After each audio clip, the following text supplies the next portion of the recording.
কারবালার প্রান্তর এখন কান্নার আওয়াজ, মনে হয় যেন গাছের পাতার থেকে কান্না জড়িত পানি পড়তেছে।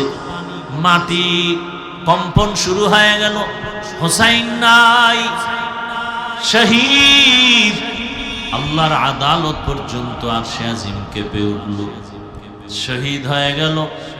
হোসাইন রাদিয়াল্লাহু তাআলা আনহু যখন ভাবলেন প্রতিপক্ষরা বাঁকা হয়ে দাঁড়ায় গেল, যুদ্ধ করবে আমার সাথে, এবার হোসাইন রাদিয়াল্লাহু তাআলা আনহু আল্লাহর উপরে ভরসা করলেন। আগের দিন 9 তারিখ জিলহজ মুহররমের 9, আপনজনদেরকে বসাইয়া বললেন, বিপরীত সাইডের দুশমনদের হালাত বড় খারাপ, ওরা যুদ্ধের প্রস্তুতি নিয়ে নিল, ওদের অস্ত্র শস্ত্রের অভাব নেই, আমাদের হাতে কিছুই নাই। কে আছেন? লা তাহিনু ওয়ালা তাহজানু ওয়া আনতুমুল আ'লাউন ওয়া আনতুমুল আ'লাউনা ইন কুনতুম মুমিনিন।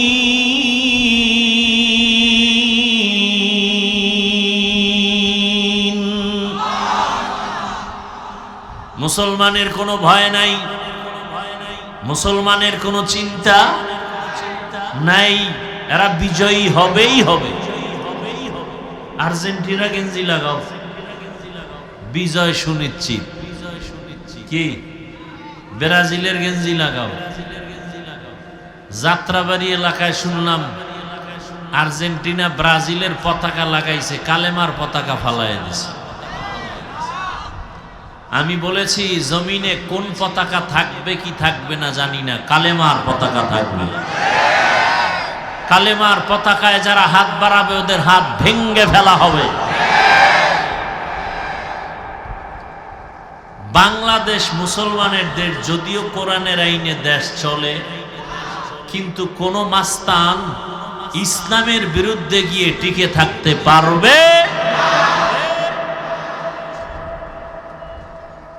বড় কঠিন হালাত। তুমি বাংলাদেশের সন্তান, বাংলাদেশের পতাকা লাগাইলে না কেন, গেঞ্জি বললা না কেন, এত আবেগ কেন? মদিনার পোশাক পরতে পারে না। হুসাইন রাদিয়াল্লাহু তাআলা আনহু বললেন,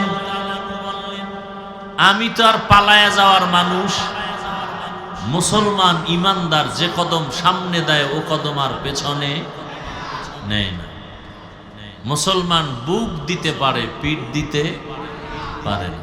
পরের দিন ফজরের নামাজের পরে যুদ্ধ শুরু। এক এক করে যুদ্ধ চালাচ্ছেন, শাহাদাত বরণ করতেছেন। হোসাইন রাদিয়াল্লাহু তাআলা আনহুর এক ছেলে জয়নুল আবেদিন, তিনি অসুস্থ থাকার কারণে যুদ্ধের মাঠে যাননি।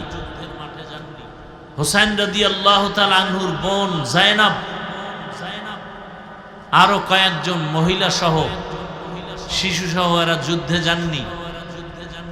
এক পর্যায়ে যুদ্ধ চলতে চলতে চলতে জোহরের নামাজের আজান টাইম হয়ে গেছে। হোসাইন রাদিয়াল্লাহু আনহু নামাজ আদায় করেছেন, একক তো নামাজ ছেড়ে দেননি। বড় দুঃখ। রসুল বলেন, বাইনাল আবদি ওয়া বাইনাল কুফরি তরকুস সালাহ, বেঈমান আর মুমিনের মধ্যে ব্যবধান হলো নামাজ। বেঈমানদের পরিচয় নামাজ পড়ে না, মুমিনদের পরিচয় নামাজ ছাড়ে না। ভাইরা আমার, নামাজ আদায় করলেন। এক পর্যায়ে হুসাইনের উপরে আক্রমণ শুরু হয়ে গেল রাদিয়াল্লাহু আনহু। আক্রমণ করতে করতে করতে করতে রক্তাক্ত করে হুসাইন শহীদ হয়ে গেলেন। সীমার নামের বেঈমান দেহ থেকে কল্লাটা আলাদা করে ফেলল। এমন কঠিন হালাত। কারবালার প্রান্তর এখন কান্নার আওয়াজ, মনে হয় যেন গাছের পাতার থেকে কান্না জড়িত পানি পড়তেছে। মাটি কম্পন শুরু হয়ে গেল। হোসাইন নাই, শহীদ। আল্লাহর আদালত পর্যন্ত আরশে আজিম কেঁপে উঠল, শহীদ হয়ে গেল। বাকি যারা এদের বন্দি করে ওবায়দুল্লাহ বিন জিয়াদের আদালতে নেওয়া হলো, ওখান থেকে ইয়াজিদের আদালত, ওখান থেকে তাদেরকে আবার মক্কা মদিনায় ফেরত দেওয়া হলো। ফোরাত নদীর তীরেই হুসাইন রাদিয়াল্লাহু আনহুকে শহীদ করা হলো। 61 হিজরি, রসুলের হিজরতের 61 বছর পরে এই ঘটনা। মুহররমের 10 তারিখ হলো। আল্লাহ মুহররমের এত মর্যাদা দিলেন। হুসাইন রাদিয়াল্লাহু তাআলা আনহুর ঘটনা থেকে আমাদের শিক্ষা নেওয়া উচিত। জীবন চলে যাবে, তারপরেও কোনো মানুষের গোলামি করা যাবে না। কি হুসাইন রাদিয়াল্লাহু তাআলা আনহুর শাহাদাত ইতিহাসের পৃষ্ঠা লাল হয়ে আছে। কল্লা দিয়েছেন, রক্ত বিলিয়ে দিয়েছেন, কিন্তু বাতিলের কাছে মাথা নত করে নাই। আর আজকে মুসলমান হইয়া মুসলমানের বিরুদ্ধে আন্দোলন চলে, বাতিলের বিরুদ্ধে আন্দোলন না করে আজকে বিধর্মীদের গোলাম হয়ে যাচ্ছে আমার কলিজার যুবকরা। নেশায় পাগল হইয়া দৌড়াচ্ছে, মাকেও মানে না, বাবাকেও মানে না, কোনো মুরব্বিও মানে না। চরিত্রটা এত দুর্বল হয়ে গেল, কে বুঝাবে তাদেরকে? আমরা বয়ানের মাধ্যমে, জুমার বয়ানে মাঝে মাঝে বুঝাইতে निगाहे मुमिन से तो बदल जाती है तकदीर, निगाहे मुमिन से तो बदल जाती है तकदीर, ये बंदा की कुव्वत नहीं कुदरत का इशारा, ये बंदा की कुव्वत नहीं कुदरत का इशारा। मर्द खिरद तर्क मासी की ज़रूरत, ऐ मर्द खिरद तर्क मासी की ज़रूरत, अब सोहबत सालेह की सवा कोई नहीं चारा, अब सोहबत सालेह की सवा कोई नहीं चारा। मरदूद है पीछे हमें खबर नहीं लेकिन, मरदूद है पीछे हमें खबर नहीं लेकिन, एक वक्त में हालाक जो अमाल सारा, एक वक्त में हालाक जो अमाल है सारा। ला इलाहा इल्लल्लाह, ला इलाहा इल्लल्लाह, ला इलाहा इल्लल्लाह,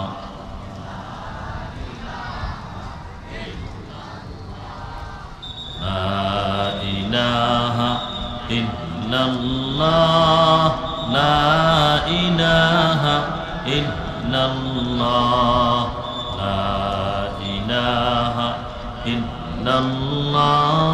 ला इलाहा इल्लल्लाह,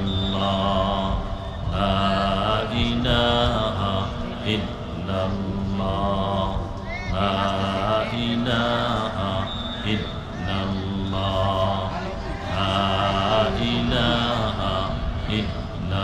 इल्लल्लाह, ला इलाहा इल्लल्लाह, ला इलाहा इल्लल्लाह, ला इलाहा इल्लल्लाह, ला इलाहा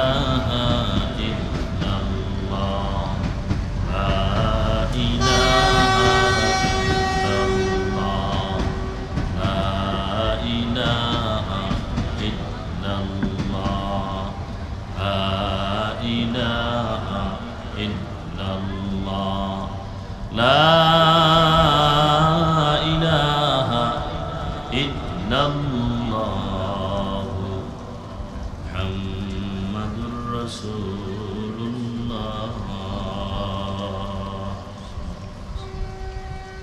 হযরত ইমাম হাসান ও হুসাইন রাদিয়াল্লাহু আনহুমা এর আশুরা মাহফিল উদযাপন পরিষদের উদ্যোগে আয়োজিত পবিত্র আশুরা শুহাদায়ে কারবালার স্মরণে অত্র এলাকার গণ্যমান্য ব্যক্তিসহ সকল মৃত ব্যক্তিদের রুহের মাগফিরাত কামনায় 3 দিনব্যাপী বার্ষিক শুহাদায়ে কারবালা মাহফিলের আজ সমাপনী দিন 4 জুলাই 2026। মহতি এ মাহফিলে উপস্থিত মুহতারাম সম্মানিত সভাপতি, প্রধান অতিথি, বিশেষ অতিথিবৃন্দ, হযরত উলামায়ে কেরাম, অত্র এলাকার বিভিন্ন স্থান থেকে আগত আল্লাহ পাকের আশিকিন, জাকিরিন, শাকিরিন, মুহিব্বিন, মুরব্বিয়ান এজম, কলিজার টুকরা আমার সমবয়সী যুবক বন্ধুগণ, স্নেহের ছোট ভাই, পর্দার আড়ালে মা বোনেরা, আল্লাহ পাকের দরবারে শুকর যে আল্লাহ আমাদেরকে সুস্থ রেখেছেন, আলহামদুলিল্লাহ। হাজারো লাখো মানুষের মধ্য থেকে বাছাই করে পৃথিবীর শ্রেষ্ঠ মজলিস, উলামায়ে আহলে হকের মজলিস, গুনাহ মাফের মজলিস, তওবা কবুলের মজলিসে বেহেশতের বাগানে আমাদেরকে হাজির হওয়ার তৌফিক দান করেছেন। সে আল্লাহর দরবারে মোহাব্বতে আরেকবার শুকর আদায় করি, আলহামদুলিল্লাহ। দরুদ ও সালাম সৈয়দুল মুরসালিন, রাহমাতুল লিল আলামিন, শফিউল মুজনিবিন, খাতামুন নবিয়্যিন, সৈয়দুস সাকালাইন, ইমামুল মুরসালিন, শফিউ আযম, রাসূল আকরাম, রহমতে আলম, নবিয়ুল আরব আল আজম, হাবিব কিবরিয়া, আশরাফুল আম্বিয়া, সৈয়দুল আম্বিয়া, शफीअ महशर, साक़ी कौसर, आका नामदार, मदीना का ताजदार, आफ्ताब नबूवत, फ़ख्र मौजूदात, सैयदुल मखलूक़ात, हज़रत मुहम्मदुर रसूलुल्लाह सल्लल्लाहु अलैहि व आलिहि वसल्लमेর উপর সর্বোপরি শুকর যাদের অক্লান্ত পরিশ্রমের মাধ্যমে আজ সুন্দর আয়োজন, সময়, পরামর্শ, অর্থ দিয়ে দোয়া করে উপস্থিত হয়ে মাইক, লাইট, প্যান্ডেলের ব্যবস্থাপনার মাধ্যমে সার্বিক সহযোগিতা করেছেন। আল্লাহ সকলকেই এই খেদমতের বরকতে দুনিয়াতে শান্তি, পরকালে মুক্তির ব্যবস্থা করে দিন। গত 2 দিন পর্যন্ত অনেক উলামায়ে কেরাম আলোচনা করেছেন, আপনারাও ধৈর্যের সাথে আলোচনা শুনছেন। উলামায়ে কেরামদের সহি কথাগুলো সহি তরিকায় আমল করার তৌফিক আমাদেরকে আল্লাহ দান করেন। উলামায়ে কেরামের ইজ্জতকে আল্লাহ দিন দিন বেশি বেশি বাড়ায় দেন। চক্রান্তকারী, বিরুদ্ধাচরণকারীদেরকে আল্লাহ হেদায়াত দান করেন। আমি আপনাদের দোয়া নিতে হাজির হয়েছি। বরকতের সময়, বরকতের মাস এবং সংক্ষেপ 2-4টি কথা বলার নিয়তে কোরআনে হাকিমের এক আয়াতে কারিমা তিলাওয়াত করেছি। নবীজি সাল্লাল্লাহু আলাইহি ওয়াসাল্লামের অসংখ্য অগণিত পবিত্র হাদিস শরীফের মধ্য থেকে এক টুকরো হাদিস পড়েছি। ইখলাস রুহানিয়াতের সমন্বয়ে সহি নিয়তে, সহি তরিকায় সহি কিছু কথা আমাকে বলার মতো, আপনাদেরকে শুনবার মতো রব্বুল আলামিন তৌফিক দান করেন। ইন্না ইদ্দাতাশ শুহুরি ইনদাল্লাহি 12 শাহরান ফি কিতাবিল্লাহ। আল্লাহ বলেন, নিশ্চয়ই গণনার আকারে মাস হবে বছরে 12টা। ইয়াউমা খালাকাস সামাওয়াতি ওয়াল আরদ, আসমান জমিন সৃষ্টির দিন আল্লাহ সিদ্ধান্ত করেছেন। মিনহা আরবাআতুন হুরুম, এর মধ্য থেকে 4 মাস হলো সব থেকে দামি। যালিকা দ্বীনুল কাইয়িম, আল্লাহ পাকের এই সিদ্ধান্ত চূড়ান্ত, কিয়ামত পর্যন্ত এর কোনো পরিবর্তন হবে না। নবীজি বলেন, আফজালুস সিয়ামি বাদা রমাজান শাহরুল্লাহিল মুহাররম, রমাজানুল মুবারকের পরে আল্লাহর কাছে সব থেকে উৎকৃষ্ট রোজা হলো এই মুহাররমের রোজা। ওয়া আফজালুস সালাতি বাদাল ফারিযা সালাতুল লাইল, 5 ওয়াক্ত নামাজের পরে আল্লাহর কাছে শ্রেষ্ঠ উৎকৃষ্ট নামাজ হলো রাতের নামাজ তথা তাহাজ্জুদের নামাজ। আয়াত ও হাদিসের তরজমা শেষ। বর্তমান আরবি মাস মুহররম। কি মাস? মুহররম। বড় দামি মাস, বরকতের মাস, ফজিলতের মাস। বছরে 12টা মাস হবে, সিদ্ধান্ত কার? কিয়ামত পর্যন্ত কোনো মাস কোনো বছর 11 মাসেও হবে না, 13 মাসেও হবে না। তবে গণনাটা রসুল আসার আগেও দুনিয়ার সব ধর্মের মানুষ এই 4 মাসকে সম্মান করত। 4 মাসের মধ্যে মুহররম 1 মাস, যেই মাসটা দিয়া বছর শুরু হয়, আরবি হিজরি শুরু হয়। ইংরেজি বর্ষ গণনা শুরু হয়েছে ঈসা নবীর জন্ম মোবারক থেকে। ইংরেজির গণনা শুরু কিসের থেকে? ইতিহাস জানতে হবে। ঈসা নবীর জন্ম মোবারক থেকে। আর বাংলা মাসের গণনা শুরু হয়েছে, সনের গণনা বাদশাহ আকবরের যুগ থেকে। কোন যুগ? 963 হিজরি, ইংরেজি 1556 খ্রিস্টাব্দ। দিল্লি শহরের মসনদে বাদশাহ আকবর বসা, তার যুগ থেকেই বাংলার গণনা শুরু। বঙ্গ আর আলা 2 শব্দ সন্ধি হয়ে বাংলা হয়েছে। এর ইতিহাস অনেক বড়। মূল এখানে যে বিষয়টাকে উল্লেখ করা হয়েছে, কারবালাকে কেন্দ্র করে। হুসাইন রাদিয়াল্লাহু তাআলা আনহু রসুলের ইন্তেকালের পরে মদিনাতুল মুনাওয়ারা মক্কায় খেলাফতের মসনদ ছিল। আবু বকর সিদ্দিক রাদিয়াল্লাহু তাআলা আনহু খেলাফতে আসলেন, দায়িত্ব নিলেন। খেলাফতের মূল রাজধানী, মূল স্টেট ছিল মদিনাতুল মুনাওয়ারা। ওমরে ফারুক রাদিয়াল্লাহু আনহু আসলেন, তখনও মদিনায়, খেলাফতের মসনদ। এরপরে উসমান রাদিয়াল্লাহু তাআলা আনহু আসলেন। উসমান রাদিয়াল্লাহু তাআলা আনহু শহীদ হয়ে গেলেন। ওমরে ফারুক রাদিয়াল্লাহু আনহু এই মুহররমের 1 তারিখ শাহাদাত বরণ করেছেন।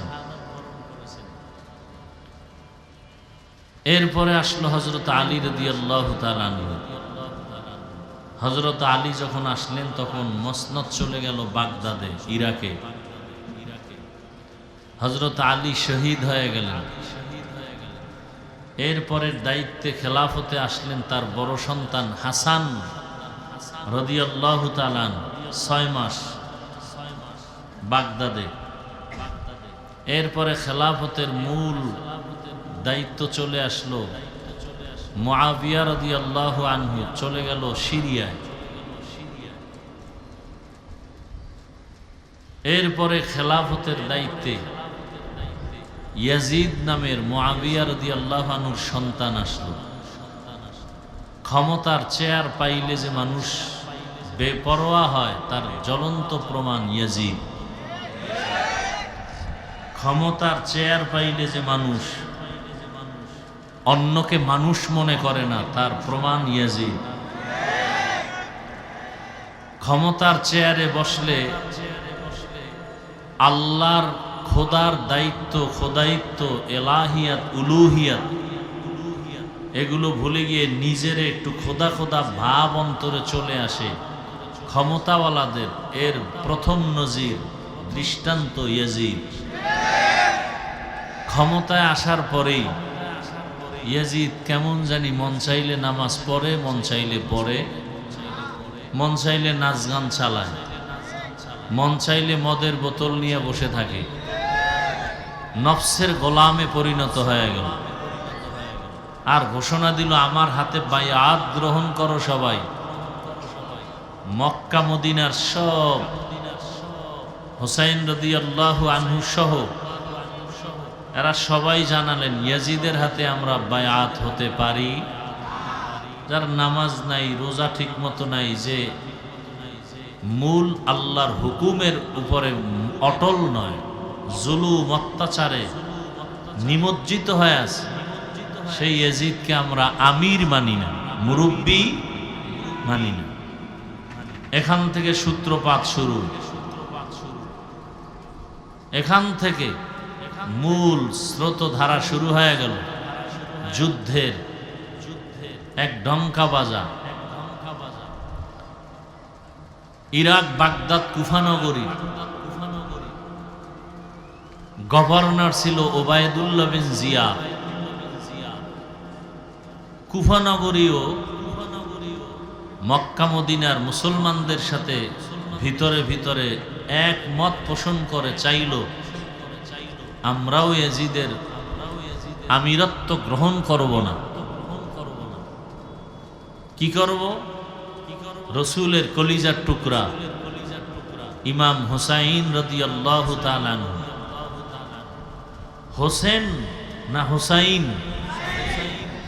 আমাদের দুঃখ যে অনেক মানুষ নামটাও সুন্দর করে উচ্চারণ করে না। হোসেন না হুসাইন? শুধু হুসাইন না রাদিয়াল্লাহু আনহু? হুসাইন কি আপনাদের বড় ভাই, ছোট ভাই? রসুলের কলিজার টুকরার নামটা নিতেও তো একটু আদব আছে, আছে না নেই? বড় কঠিন হালাত। হুসাইনের ভক্ত দাবি করি, খুব খেয়াল করি। কারবালার ঘটনা শুনতে কাইন্দা বুক ভাসায় দিলাম, ফজরের নামাজ পড়লাম। নামাজ না পড়া এটা হুসাইনের চরিত্র না ইয়াজিদের চরিত্র? গান বাজনা বাজানো, মদের আড্ডা, নাচ গান করা হুসাইনের চরিত্র না ইয়াজিদের চরিত্র? তাহলে যদি হুসাইনের নামে খুব ভক্ত দাবি করি, নামাজ না পড়ি, তাহলে কেমন যেন মনে হয় চরিত্রটা ইয়াজিদের, দাবি করি হুসাইনের ভক্ত। কথা ঠিক না? বলেন তো, হুসাইন রাদিয়াল্লাহু তাআলা আনহু নামাজ পড়তেন কি? আপনার ঈমান কি বলে? হুসাইন রাদিয়াল্লাহু তাআলা আনহু পর্দা করতেন? হুসাইন রাদিয়াল্লাহু তাআলা আনহুর দাড়ি ছিল, পাগড়ি ছিল? তাহলে দুনিয়াতে হুসাইনের আসল ভক্ত তারা, পাঁচ ওয়াক্ত নামাজ পড়ে যারা। হুসাইন রাদিয়াল্লাহু তাআলা আনহুর আসল ভক্ত তারা, দাড়িওয়ালা যারা। হুসাইন রাদিয়াল্লাহু তাআলা আনহুর আসল ভক্ত তারা, যারা মানুষের গোলাম না হয়ে আল্লাহর গোলামি করে তারা। কথা ঠিক?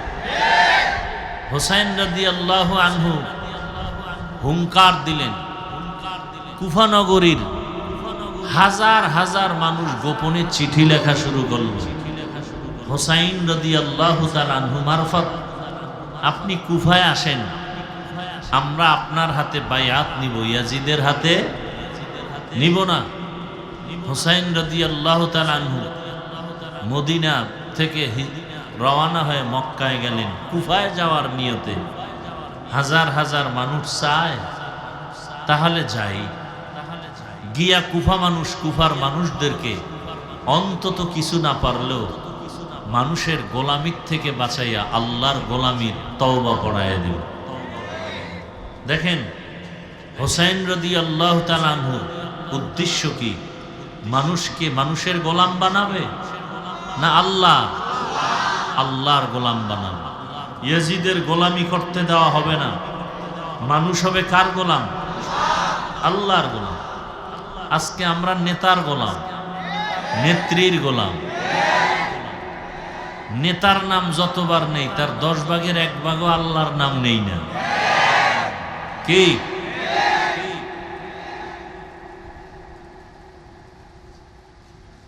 টুপির কত মূল্য নির্বাচন আসলে দেখা যায়। কেন ওই সময় টুপি না পরলে কি হয়? এরপরও অনেকেই পরে যারা কখনোই। তাহলে টুপির দাম আছে না নাই? মুসলমানের কাছে টুপির দাম, দাড়ির দাম, নামাজের দাম আছে। তো এ জমিন ওগো নবীর উম্মতেরা হয়ে আজি দিশাহারা, কোরআন হাদিসের চলো যখন যাহা চায় মনে, নবী বিনে কে তরাবে পুলসিরাত মিজানে, নবী বিনে কে তরাবে পুলসিরাত মিজানে। উম্মতের কান্ডারি নবী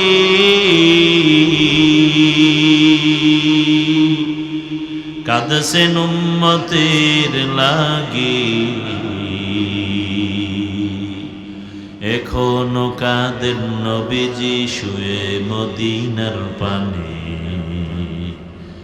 নবী বিনে কে তরাবে পুলসিরাত মিজানে, নবী বিনে কে তরাবে পুলসিরাত মিজানে।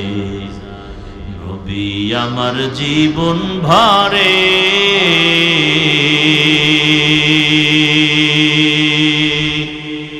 দিনের লাগি কষ্ট করে, দান দান শহীদ করিলেন উহুদেরই ময়দানে, নবী বিনে কে তরাবে পুলসিরাত মিজানে, নবী বিনে কে তরাবে পুলসিরাত মিজানে। এরে নবীর আশিক রহমতের নবী আমার বলেন, আল হাসান আল হুসাইন মিন্নি, হাসান ও হুসাইন আমার কলিজার টুকরা, আমার থেকে, আমি মুহাম্মদ তাদের থেকে। রহমতের নবী আমার কালেমার দাওয়াতের জন্য যখন বের হতেন, সর্বশেষ কলিজার টুকরা ফাতেমা রাদিয়াল্লাহু আনহার ঘরে যেতেন, কলিজার টুকরার খবর নিয়ে দাওয়াতে যেতেন, আবার কালেমার দাওয়াত দিয়ে যখন বাড়ি ফিরতেন, সবার প্রথমে রহমতের নবী আমার ফাতেমা রাদিয়াল্লাহু আনহার ঘর হয়ে তারপরে আসতেন। নবীজি বলেন, আমার ফাতেমা আমার কলিজার টুকরা, যারা আমার আহলে বাইতের কষ্ট দেয় তারা আমি মুহাম্মদের এই কষ্ট দেয়। রহমতের নবী বলেন, তোমরা যখন আমার জন্য দরুদ ও সালাম পড়বে, দোয়া করবে, শুধু আমার জন্য না, আমার সাথে আমার আহলে বাইতের জন্য দোয়া করবে। এজন্য যখন আমরা দরুদ পড়ি সাল্লাল্লাহু আলাইহি ওয়াসাল্লাম পড়ি, আমি বাড়ায় পড়ি ওয়া আলিহি ওয়াসাল্লাম, সাল্লাল্লাহু আলাইহি ওয়া আলিহি ওয়াসাল্লাম। শুধু রসুলের উপরে শান্তি না, তার আহাল আহলে বাইত এদের উপরেও শান্তি বর্ষিত হোক। এই শব্দটা বাড়ায় পড়বেন, সাল্লাল্লাহু আলাইহি ওয়া আলিহি ওয়াসাল্লাম, স্পষ্ট হক আদায় করে ভক্তি শ্রদ্ধার সাথে। হুসাইন রাদিয়াল্লাহু তাআলা আনহু যখন ভাবলেন প্রতিপক্ষ ওরা বাঁকা হয়ে দাঁড়ায় গেল, যুদ্ধ করবে আমার সাথে, এবার হুসাইন রাদিয়াল্লাহু তাআলা আনহু আল্লাহর উপরে ভরসা করলেন। আগের দিন 9 তারিখ জিলহজ মুহররমের 9, আপনজনদেরকে বসাইয়া বললেন, বিপরীত সাইডের দুশমনদের হালাত বড় খারাপ, ওরা যুদ্ধের প্রস্তুতি নিয়ে নিল, ওদের অস্ত্র শস্ত্রের অভাব নেই। আমাদের হাতে কিছুই নাই। কে আছেন?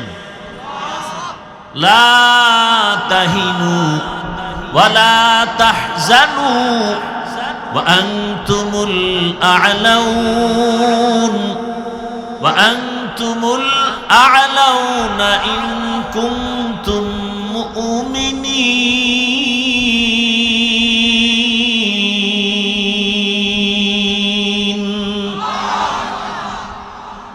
মুসলমানের কোনো ভয় নাই, মুসলমানের কোনো চিন্তা নাই, এরা বিজয়ী হবেই হবে।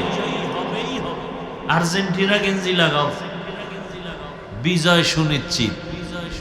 কি ব্রাজিলের গেঞ্জি লাগাও।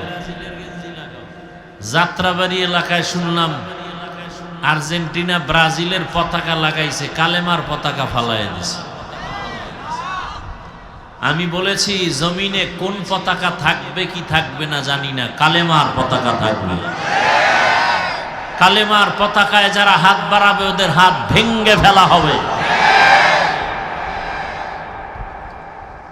বাংলাদেশ মুসলমানের দেশ, যদিও কোরআনের আইনে দেশ চলে, কিন্তু কোন মাস্তান ইসলামের বিরুদ্ধে গিয়ে টিকে থাকতে পারবে?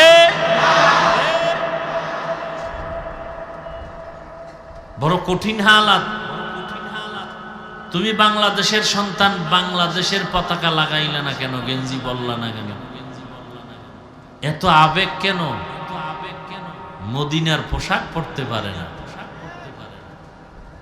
রসুলের আশেক হুসাইন রাদিয়াল্লাহু তাআলা আনহু কালেমার পতাকা উড্ডীন করার জন্য, আল্লাহর উলুহিয়াতকে উড্ডীন করার জন্য, ইস্তেকামাতের সাথে মজবুত রাখার জন্য রেডি হয়ে গেলেন। কেউ নাই আমাদের সাথে। কে আছেন?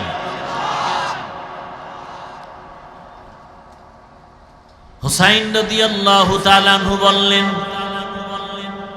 আমি তো আর পালায়া যাওয়ার মানুষ। মুসলমান ইমানদার যে কদম সামনে দেয় ও কদম আর পেছনে নেয় না। মুসলমান বুক দিতে পারে, পিঠ দিতে পারে না। আমাদের অবস্থা বড় দুর্বল। আমরা পিঠ দেই, ঠিক না? বেশি পিঠ দেই, কারণ ইমানই তো নেই। সুদের সাথে জড়িত যারা, এগো ইমান আছে?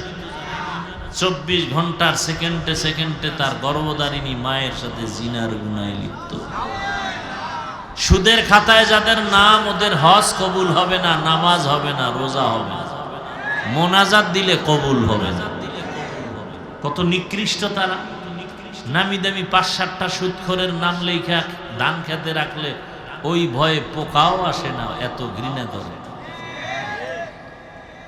ঘৃণিত মানুষ, সুদের সাথে জড়িত মানুষগুলো, একটা মোনাজাতও কবুল হবে না। বিজয় আসবে কিভাবে? আলহামদুলিল্লাহ আমরা বিজয়ী। আমরা হুসাইনের ভক্ত, হাকিকি। দাড়ি আছে, টুপি আছে, নামাজ আছে, পর্দা আছে। আমরা আগেও যেমন ছিলাম এখনো কোনো টেনশন নাই। আগের এমপিরাও দোয়া চাইতো, বর্তমান এমপিরাও কি চায়? দোয়া চায়। এর থেকে আর সম্মান আছে? বিনা টাকায় সম্মান কে দিছেন? গাঞ্জা খাওয়ার কারণে, ক্ষমতার কারণে না, রসুলের আদর্শের কারণে।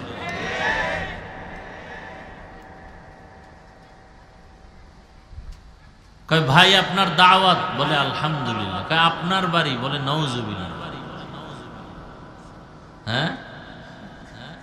কয় আপনি হুসাইনের ভক্ত, বলে আলহামদুলিল্লাহ। নামাজ পড়েন, বলে নাউজুবিল্লাহ। হুসাইনের ভক্ত আলহামদুলিল্লাহ। দাড়িটা লম্বা করেন, বলে নাউজুবিল্লাহ। হাসতেছেন, হাসতেছেন।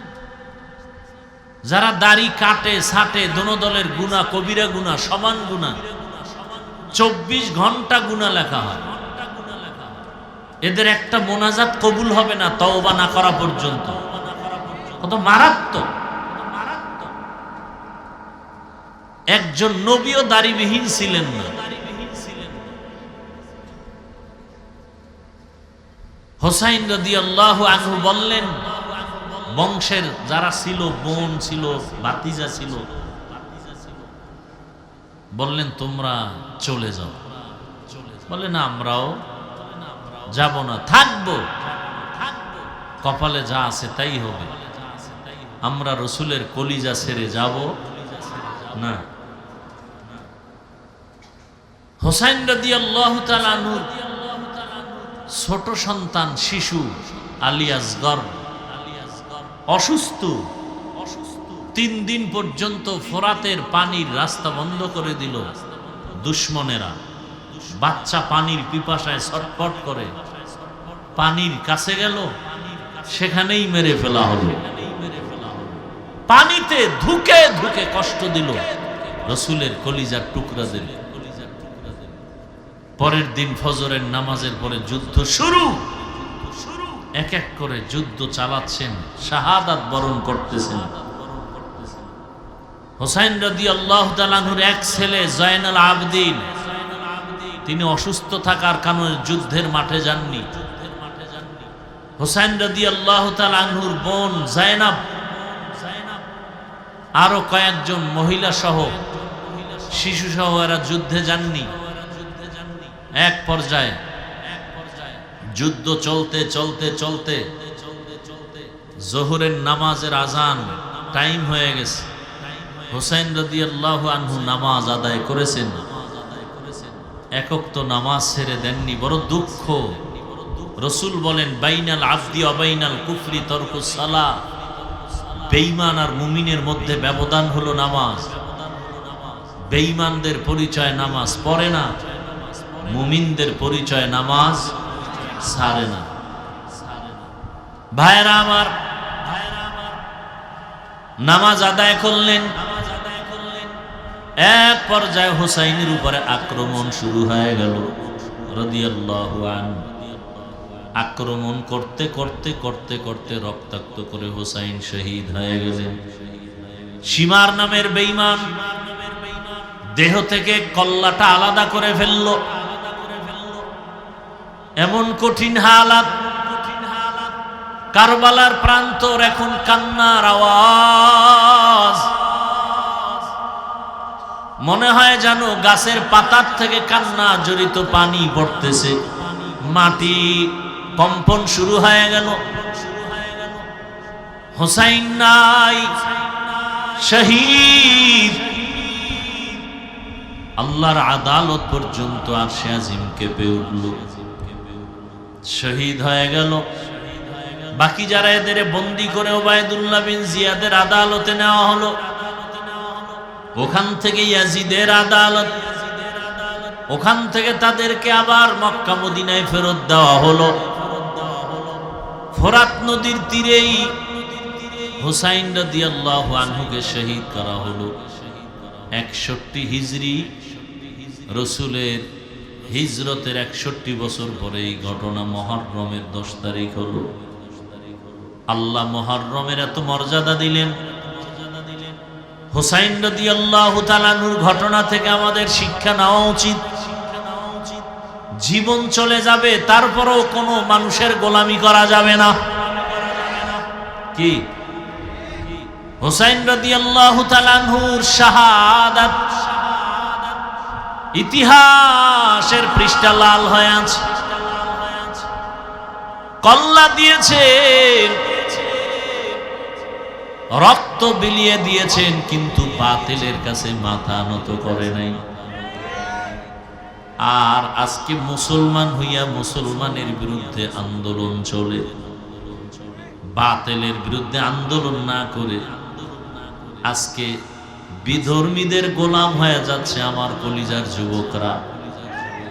নেশায় পাগল হইয়া দৌড়াচ্ছে, মাকেও মানে না, বাবাকেও মানে না, কোনো মুরব্বিও মানে না। চরিত্রটা এত দুর্বল হয়ে গেল, কে বুঝাবে তাদেরকে? আমরা বয়ানের মাধ্যমে, জুমার বয়ানে মাঝে মাঝে বুঝাইতে গেলে একদল মুসলমান আমাদের বিরুদ্ধে নেমে যায়। মুসলমানই আমাদের বিরোধিতা করে, বিধর্মীরা কি করবে? ও আমার কলিজার যুবক বাবারা, ও পর্দার আড়ালের মা বোনেরা, আমার কলিজার বৃদ্ধ বাবাজি, মুহররমের শিক্ষা, এ মাসে তওবা কবুল হয়েছে। বনি ইসরাইলদের তওবা, মুসা নবীর উম্মতের তওবা কবুল হয়ে গেল। আদম নবীর তওবা, জীবনে পাপ কম করি নাই, দাবি করি আখিরি নবীর উম্মত হোসাইন রাদিয়াল্লাহু আনহুর ভক্ত, অথচ চেহারার মধ্যে মদিনার কোনো নমুনা নাই, পোশাকের মধ্যে মদিনার নমুনা নাই। হোসাইন রাদিয়াল্লাহু তাআলা আনহুর আশিক, কিন্তু তার আদর্শ আমাদের মাঝে নাই। রসুলের আদর্শ বাস্তবায়নের জন্য জীবন দিয়া দিলেন কারবালার প্রান্তরে। শিক্ষা নাও হে যুবক, হোসাইনের মতো সৈনিক হয়ে যাও। জীবন যাবে, রক্ত যাবে, আল্লাহর দিন রসুলের আদর্শের বাইরে কিছুই মেনে নেওয়া যাবে না। জীবনে তো গুনাহ কম করো নাই রে বাবা, এখন থেকে তওবা করো। তোমার মতো আমার মতো কত যুবক, তুমি নামাজ পড়তে পারো না, রোজা রাখতে পারো না, দাড়ি রাখতে পারো না, অথচ তোমার মতো কত যুবক স্কুল কলেজে পড়িয়াও নামাজ পড়ে আসে না নাই? তোমার মতো যুবক রাস্তায় গাড়ি চালায়, নামাজ আদায় করে, বলো তুমি পারো না কেন? তোমার মতো যুবক র্যাব, আর্মি, পুলিশ, বিডিআরের চাকরি করে, 5 ওয়াক্ত নামাজি নাই? তোমার বিবেকটাকে প্রশ্ন করো, তুমি পারো না কেন? তোমার মতো যুবক ওসি, ডিসিএসপি, 5 ওয়াক্ত নামাজি আছে না নাই? ঢাকা কলেজের বারান্দায় গিয়া দাঁড়াও, কত সন্তান যুবক ছেলেটা ক্লাসে যায়, মাথায় টুপি, উপরে পাগড়ি, বড় জামা পরা, বড় দাড়ি। মিথ্যা বলছি? কলেজে পড়ে, ঢাকা কলেজে, অনেক লম্বা দাড়ি, পাগড়ি লাগানো, অথচ ঢাকা কলেজে পড়ে। তুমি পারো না কেন? তোমার কপাল খারাপ হয়ে গেল। জীবনে নফসের গোলাম হইয়া আল্লাহর গোলামি বাদ দিয়া কত গুনাহ করেছো। মনে চাইছে পার্কে যাবা, দৌড়ায় গেছো। মনে চাইছে নামাজ পড়বা না, পড়ো নাই। মনে চাইছে দাড়ি রাখবা না, রাখো নাই। মনে চাইছে মোবাইলে সারা রাত গুনাহ করবা, করেছো। নাচ গান করবা, করেছো। আর কত, এখনো কি মনের আশা পূরণ হয় নাই? ঘুমের মাঝে কত যুবকের লাশ দেখো না, এখনো কি অন্তরে ভয় আসে না? গাড়ির নিচে যুবকের লাশ, পানির মধ্যে যুবকের লাশ, এখনো কি অন্তরে ভয় আসে না? তওবা করো, মনে মনে আল্লাহকে বলো, হে মালিক, পারলাম না গুনাহমুক্ত হতে। আমার মতো যুবক যদি জেনারেল লাইনে থাকিয়া চাকরি করে, ব্যবসা করে, নামাজ পড়ে, আমি কেন পারবো না? ও আল্লাহ, তুমি আমাকে মাফ করে দাও। পর্দার আড়ালের মা বোনেরা, আপনার মতো কত মা, কত বোন এখনো আছে পর্দা করে, স্বামীর মাল হেফাজত করে, 5 ওয়াক্ত নামাজ পড়ে। আপনি কেন মার্কেটে ঘুরেন, মোবাইলে সময় নষ্ট করেন, স্বামীর মাল খেয়ানত করেন? এখনো সময় আছে, তওবা করেন। আল্লাহ সন্তান দিছেন, সন্তানটাকে ডাক্তার বানাবেন, তবে বেয়াদব বানাবেন না। সন্তানটা যেন কোরআন পড়নেওয়ালা, আদর্শ নামাজি ডাক্তার হতে পারে, চেষ্টা করেন। সন্তানটাকে আদর্শ নামাজি, কোরআন পড়নেওয়ালা ইঞ্জিনিয়ার বানায় যান, জীবনটা ধন্য হবে। সন্তানটাকে প্রফেসর বানাবেন, কোরআন দিয়া 5 ওয়াক্ত নামাজি, আদর্শবান ইঞ্জিনিয়ার, প্রফেসর বানায় যান। আল্লাহর কাছে দোয়া করেন, সন্তান ইঞ্জিনিয়ার হবে, বাধা নাই। ডাক্তার হবে, বাধা নাই। প্রফেসর হবে, বাধা নাই। চাকরি করবে, বাধা নাই। ও আমার যুবক বাবা, আল্লাহর কাছে তওবা করো। কয়দিন আর গুনাহ করবা, আল্লাহর ধরা থেকে বাঁচার উপায় হবে না। চোখের সামনে শুধু লাশ আর লাশ। ঘুমের মধ্যে যদি তুমি মরে যাও, মাও কান্না করে তোমাকে আর ধরে রাখতে পারবে না, বিদায় দিয়ে কবরে রাখবে। ওই কবরে একা থাকতে হবে, আপন কেউ যাবে না। তোমার হাতের মোবাইল আর একজনে নিয়ে মালিক হয়ে যাবে। তোমার আমার হাতের ঘড়ির মালিক আর একজন হয়ে যাবে। সাদা কাপড়ের প্যাকেট বানায় বিদায় দিবে। মুহররমে তওবা করো, পিছনের একটা বছরে যত গুনাহ করে ফেলেছি তওবা করব। এই নতুন বছর শুরু হয়ে গেল। হুসাইন রাদিয়াল্লাহু আনহুর কারবালার ঘটনা শুনে শিক্ষা গ্রহণ করলাম। তার আদর্শ নিয়ে আর নামাজ ছাড়বো না, দাড়ি রাখবো, বেপরদায় চলবো না। মা বাবার দোয়া নিয়ে চলবো, শিক্ষকের দোয়া নিয়ে চলবো, উলামায়ে কেরামের দোয়া পরামর্শ নিয়ে চলবো। তওবা করার মতো যদি কারো অন্তর তৈরি হয়, মুনাফিকি যদি না থাকে, খাঁটি তওবার নিয়ত যাদের আছে, দুটো হাত আমার আল্লাহকে দেখায়া দেই। আয় আল্লাহ, আমাদের হাতগুলো কবুল করে নেন, তওবা কবুল করে নেন, তওবার উপরে মজবুত হইয়া চলার তৌফিক দান করেন, আমিন। আলহামদুলিল্লাহি রাব্বিল আলামিন, والصلاة والسلام على سيد الأنبياء والمرسلين وعلى آله وأصحابه أجمعين يا أرحم الراحمين يا أرحم الراحمين يا أرحم الراحمين رب ارحمهما كما ربياني صغيرا اللهم إنك عفو كريم تحب العفو فاعف عنا اللهم إنا نسألك رضاك والجنة ونعوذ بك من سخطك والنار اللهم إنا نعوذ بك من البرص والجنون والجذام وسيء الأسقام اللهم إنا نسألك بأن لك الحمد لا إله إلا أنت المنان يا بديع السماوات والأرض يا ذا الجلال والإكرام يا حي يا قيوم اللهم اجعلني في عيني صغيرا وفي أعين الناس كبيرا ও দয়ার মালিক, আমরা গুনার বোঝা নিয়ে আপনার দরওয়াজায় হাজির।